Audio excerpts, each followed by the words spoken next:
नमस्कार। आज हम कक्षा 11 की पाठ्य पुस्तक आरोह के पाठ स्पीति में बारिश, जो कि कृष्णनाथ जी द्वारा रचित है, को पढ़ेंगे। तो बच्चों, आइए पढ़ते हैं।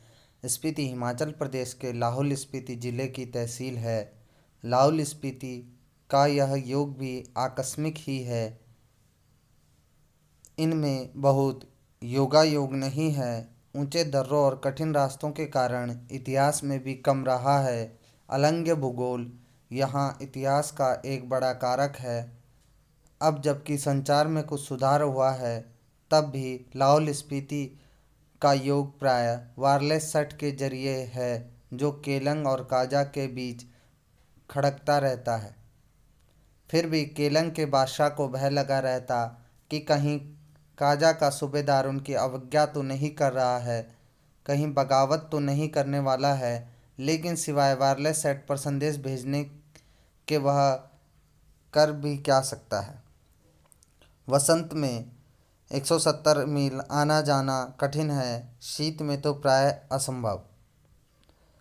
प्राचीन काल में शायद स्पीति भारतीय साम्राज्यों का अनाम अंग रही है। जब ये साम्राज्य टूटे तो यह स्वतंत्र रही है। फिर मध्य युग में प्राय लद्दाख मंडल और कभी कश्मीर मंडल, कभी बूशहर मंडल, कभी कुल्लू मंडल, कभी ब्रिटिश भारत के तहत रही है। तब भी प्राय स्वायत्त रही है। इसकी स्वायत्तता भूगोल ने सिरजी है। भूगोल ही इसकी रक्षा करता है, भूगोल ही इसका संहार भी करता है। पहले कभी उन राजाओं का कोई हरकारा आता था तो उसके आते जाते वह अल्प वसंत बीत जाता था। कभी कोई जोरावर सिंह जैसा आता था तो स्पीति का तरीका वही था जो तुपचिलिंग गोंडपा में मैंने देखा। जब डायनामाइट का विस्फोट हुआ तो लाहुली हदस कर, आंख बंद कर, चांगमा का तना पकड़ या एक दूसरे को पकड़कर बैठ गए। जब धमाका गुजर गया तो फिर डरते डरते आंख खोलकर उठे। जोरावर सिंह के आक्रमण के समय स्पीति के लोग घर छोड़कर भाग गए। उसने स्पीति को और यहाँ के विहारों को लूटा। यह अप्रतिकर शायद स्पीति की सुरक्षा की पद्धति है। स्पीति में जनसंख्या लाहुल से भी कम है। 1901 की जनगणना के अनुसार 3231 रही है। 1971 की जनगणना के अनुसार 7196 है। इसका क्षेत्रफल मुझे 1971 की जनगणना में लाहौल के साथ जोड़कर मिला है, जो कि 12,015 वर्ग किलोमीटर है। स्पीति का अलग क्षेत्रफल नहीं दिया गया है। इंपीरियल गजेटियर ऑक्सफोर्ड 1908 खंड 23 के अनुसार यह क्षेत्रफल 2155 वर्ग मील है। इस तरह स्पीति की भी जनसंख्या प्रति वर्ग मील 4 से भी कम है। 1901 में यह प्रति वर्ग मील 2 से भी कम थी। लाहौल स्पीति का प्रशासन ब्रिटिश राज से भारत को जस का तस मिला। अंग्रेज़ों को यह 1846 ईस्वी में कश्मीर के राजा गुलाब सिंह के जरिए मिला। अंग्रेज इनके जरिए पश्चिमी तिब्बत के ऊन वाले क्षेत्र में प्रवेश चाहते थे। तिब्बत में अंग्रेजी साम्राज्य के दूरगामी हित भी थे। जो भी हो, 1846 में कुल्लू, लाहुल स्पीति ब्रिटिश अधीनता में आए। पहले सुपरिटेंडेंट के अधीन थे, फिर 1847 में कांगड़ा जिले में शरीक कर दिए गए। लद्दाख मंडल के दिनों में भी स्पीति का शासन एक नोनो द्वारा चलाया जाता था। नोनो बच्चों स्थानीय शासक को कहते हैं, जैसे जो वहीं का कोई शासक चुन के कर लिया जाए। ब्रिटिश भारत में कुल्लू के असिस्टेंट कमिश्नर के समर्थन में यह नोनो कार्य करता रहा। इसका अधिकार क्षेत्र केवल द्वितीय दर्जे के मजिस्ट्रेट के बराबर था, लेकिन स्पीति के लोग इसे अपना राजा मानते थे। राजा नहीं है तो दमयंती जी को रानी मानते हैं। 1873 में स्पीति रेगुलेशन पास हुआ, जिसके तहत लाहौल और स्पीति को विशेष दर्जा दिया गया। ब्रिटिश भारत के अन्य कानून यहाँ लागू नहीं होते थे। रेगुलेशन के अधीन प्रशासन के अधिकार नोनों को दिए गए, जिसमें वो मालगुजारी इकट्ठा करना और छोटे छोटे फौजदारी के मुकदमे का फैसला करना भी शामिल था। उसके ऊपर के मामले वह कमिश्नर के पास भेज देता था। उन दिनों लाहौल स्पीति का वृत्तांत कांगड़ा जिले के अंतर्गत कुल्लू तहसील में मिलता है। स्वराज के बाद 1960 में लाहौल स्पीति पंजाब राज्य के अंतर्गत एक अलग जिला बना दिया गया, जिसका केंद्र केलंग में है। 1966 में जब हिमाचल प्रदेश बना तो लाहौल स्पीति उसका उत्तरी छोर का जिला हो गया। यह देश का सबसे अधिक दुर्गम क्षेत्र है। स्पीति 31.42 और 32.59 अक्षांश उत्तर और 77.26 और 78.42 पूर्व देशांतर के बीच स्थित है। यह चारों ओर से ऊंचे ऊंचे पहाड़ों का कैदी है। इन पहाड़ों की औसत ऊंचाई 18,000 फीट है। यह पहाड़ उसे पूरब में तिब्बत, पश्चिम में लाहुल, दक्षिण में किन्नौर और उत्तर में लद्दाख से अलग करते हैं। इनकी इसकी मुख्य घाटी इसी नाम की स्पीति नदी की घाटी है। स्पीति पश्चिम हिमालय में लगभग 16,000 फीट की ऊंचाई से निकलकर पूरब में तिब्बत में बहती है। वहाँ से स्पीति आती है। स्पीति के बहकर पुराने रामपुर बुशहर राज्य में अब किन्नौर जिले में बहती हुई सतलुज से मिलती है। मेरी इस स्पीति नदी से प्रीति है। स्पीति में मैं सिर्फ इसी नदी को पहचानता हूँ।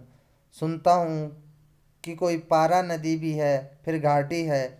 स्पीति के अलावा पिन की घाटी प्रसिद्ध है। मान भाई ने इसका किस्सा सुना है। अत्यंत बीहड़ और वीरान है। इसमें शायद स्पीति की घाटी ही आबाद है। जैसी वह आबाद है वैसी आप देख ही रहे हैं। प्रति वर्ग मील 4 से भी कम लोग बसते हैं। अचरज यह नहीं कि इतने कम लोग क्यों हैं, अचरज यह कि इतने लोग भी कैसे बसे हुए हैं। मैंने जब भी स्पीति की विपत्ति बताई तो लोगों ने यही पूछा कि आखिर कब तक लोग वहाँ रहते क्यों हैं, आखिर तब लोग वहाँ रहते क्यों हैं। 8-9 महीने शेष दुनिया से कटे हुए हैं, ठंड में ठिठुर रहे हैं, सिर्फ एक फसल उगाते हैं, लकड़ी भी नहीं है कि घर घर गर्म रख सकें, वृत्ति नहीं है तो फिर क्यों रहते हैं।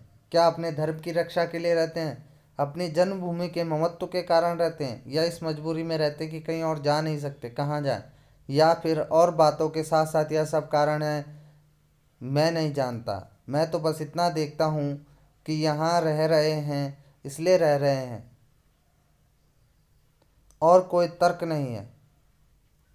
तर्क से हम किसी चीज़ को भले सिद्ध कर सकें, स्पीति में रहने को सिद्ध नहीं कर सकते। लेकिन तर्क का इतना मोह क्यों। ज़्यादा करके संसार और निर्वाण अतर्क है, तर्क से परे है। स्पीति के साथ साथ मेरा थोड़ा परिचय स्पीति के पहाड़ों का भी है। स्पीति के पहाड़ लाहुल से ज़्यादा ऊंचे, नंगे और भव्य हैं।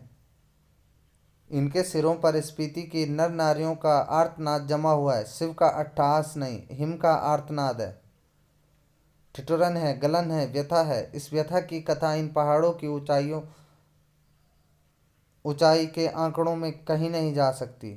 फिर भी जो सुंदरता को इंच में मापने का अभ्यासी है वे भला पहाड़ को कैसे बक सकते हैं। वे जान सकते हैं कि स्पीति मध्य हिमालय की घाटी है, जिसे वे हिमालय जानते हैं। स्केटिंग, सौंदर्य प्रतियोगिता, आइसक्रीम और छोले भटूरे का कुल्लू मनाली, शिमला, मसूरी, नैनीताल, श्रीनगर, यह सब हिमालय नहीं है। हिमालय का तलवा है, शिवालिक या पीर पंचाल या ऐसा कुछ उसका नाम है। यह तलहटी है। रोहतांग जोत के पार मध्य हिमालय है। इसमें लाहुल स्पीति की घाटियाँ, इन घाटियों की औसत ऊंचाई नापी गई है। श्री कनिंघम के अनुसार लाहुल की समुद्र की सतह से ऊंचाई 10,535 फीट है। स्पीति की 12,986 यानी लगभग 13,000 फीट तो औसत ऊंचाई है।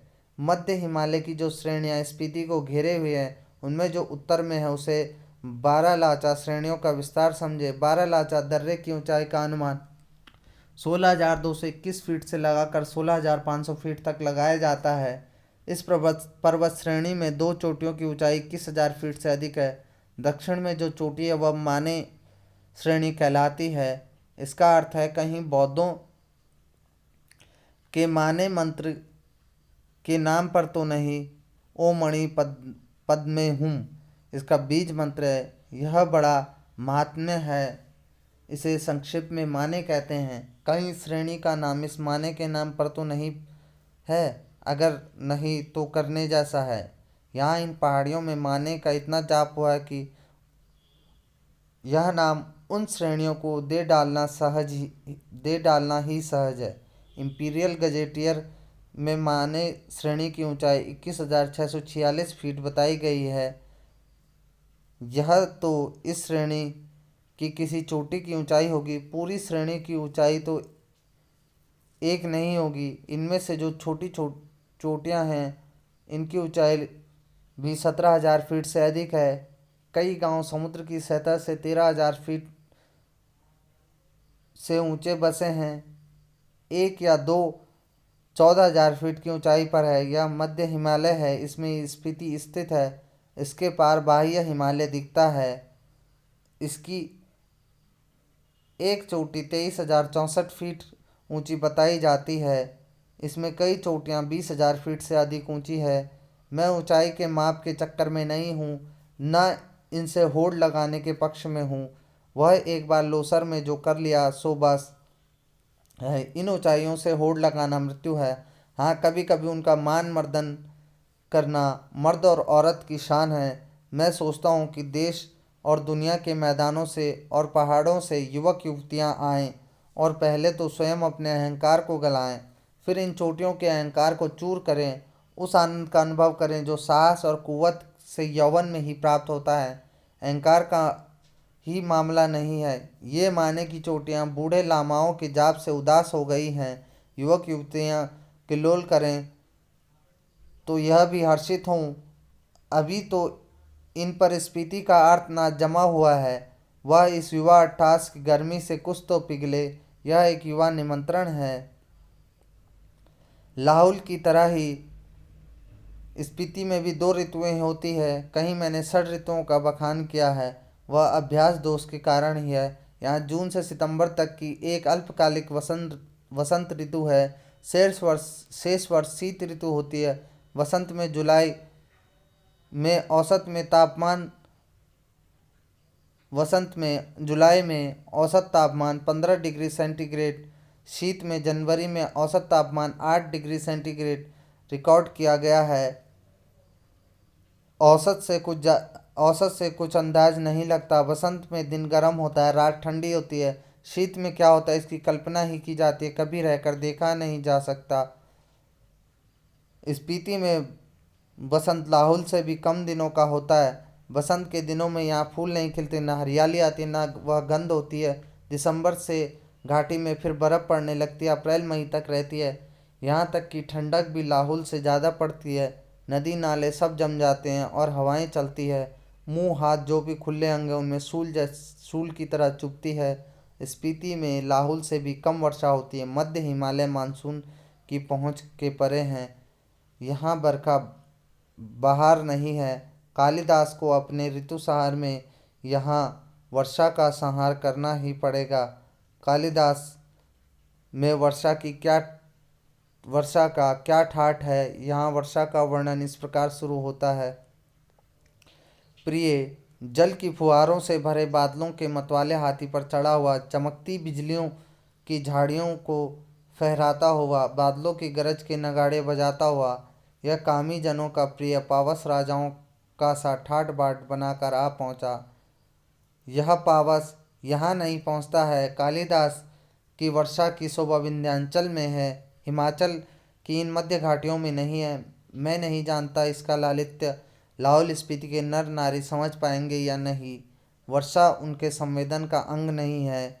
वह यह नहीं जानते कि बरसात में नदियाँ बहती या बादल बरसते मस्त हाथी चिंगाड़ते हैं, जंगल हरे भरे हो जाते हैं, अपने प्यारों से बिछड़ी हुई स्त्रियाँ रोती कलपती हैं, मोर नाचते हैं और बंदर चुप मारकर गुफाओं में जा छिपते हैं। अगर कालिदास यहाँ आकर कहें कि अपने बहुत से सुंदर गुणों से सुहानी लगने वाली स्त्रियाँ, का जी खिलाने वाली, पेड़ों की टहनियाँ और बेलों की सच्ची सखी तथा सभी जीवों का प्राण बनी हुई वर्षा ऋतु आपके मन की सब साधे पूरी करे, तो शायद स्पीति के नर नारी यही पूछेंगे कि यह देवता कौन है, कहाँ रहता है, यहाँ क्यों नहीं आता। स्पीति में कभी कभी बारिश होती है। वर्षा ऋतु में यहाँ मन की साध पूरी नहीं करती, धरती सूखी, ठंडी और बंध्या रहती है। स्पीति में साल में एक फसल होती है। मुख्य फसलें हैं दो किस्म की, जौ, गेहूँ, मटर और सरसों।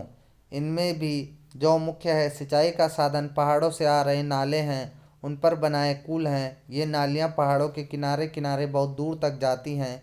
स्पीति नदी का तट इतना चौड़ा है कि इसका पानी किसी काम में नहीं आता। स्पीति की भूमि स्पीति में ऐसी भूमि बहुत है जो खेती लायक बनाई जा सकती है। शर्त इतनी है कि इसके लिए स्पीति का जल उलीचा जाए या फिर पानी का कोई स्रोत पहुंचा जाए। स्पीति में कोई फल नहीं होता। मटर और सरसों को छोड़कर कोई सब्जी नहीं होती। शायद ऊंचाई, वायुमंडल में दबाव की कमी, ठंड की अधिकता, वर्षा की कमी वगैरह के कारण यहाँ पेड़ नहीं होते, इसलिए स्पीति विशेषकर नंगी और वीरान है। वर्षा यहाँ एक घटना है, एक सुखद संयोग है। हम काजा के डाक बंगले में सो रहे थे तो लगा कोई खिड़की खड़का रहा है। आधी रात का भी पिछला पहर है। इस समय कौन है? लैंप की लौ तेज की, खिड़की का एक पल्ला खोला, तेज हवा का झोंका मुंह और हाथ को जैसे छिलने लगा। मैंने पल्ला भिड़ा दिया और उसकी आड़ से देखने लगा। देखा बारिश हो रही है। मैं उसे देख नहीं रहा था, सुन रहा था। अंधेरा, ठंड और हवा का झोंका आ रहा था, जैसे बर्फ का अंश लिए तुषार की जैसे बूंदें पड़ रही है, जैसे नगाड़ों पर था पड़ रही है। दुंग छेन को हवा बजा रही है। महाशंख की ध्वनि घाटी में तैर रही है। स्पीति की घाटी में वर्षा हो रही थी। कमरे में ठंड बढ़ रही थी। मैं बिस्तर में पड़ा पड़ा मालूम नहीं कब सो गया। सुबह उठा, चाय पीते पीते सुना कि लोग कह रहे हैं हमारी यात्रा शुभ है। स्पीति में बहुत दिनों बाद बारिश हुई है। तो बच्चों, ये था कृष्णनाथ जी द्वारा रचित स्पीति में बारिश। तो इस पाठ में स्पीति के लोगों की परेशानियाँ, यहाँ की भौगोलिक परिस्थिति आदि के विषय में बताया गया है। धन्यवाद बच्चों।